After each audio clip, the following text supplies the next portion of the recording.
لە هەموو شتێکی لازمە ئێمە و گەلیمە و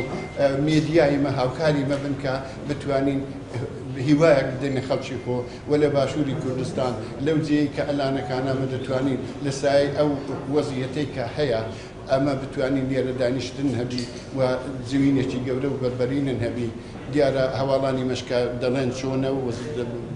بەڕێز پەروین خانم دەخوێنیتەوە نەتیجەی کارەکانی مەتاالان دیارە بەردەوام دەبین کارن زۆر ماوە بیکەین ئەمما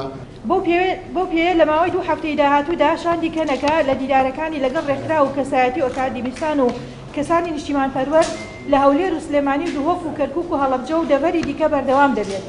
کۆنگرەی نەتەوەی کوردستان بڕیاریدا لە ڕۆژانی 15 و 16 حوتی 2017 کۆبوونەوەکە بە بەشداربوونی 300 کەس لە نوێنەرایەتی لایەنە سیاسی و ناوەندە ڕۆشنبیری و ئەکادیمیەکان و کەسایەتی و ڕووناکبیر و خەڵکی نیشتیمان پەروەر لە هەموو پێکاتەکانی کوردستان لە شاری سلێمانی ئەنجام بدات. ئەرکی سەرشانی هەموو کەسایەتی هێزولایەنێکە کە بە پرۆژەی کۆنکرێتی خۆیەوە لەم کۆبوونەوە ڕایشکارێدا دڵسۆزانە و چالاکانە بەشدار بێت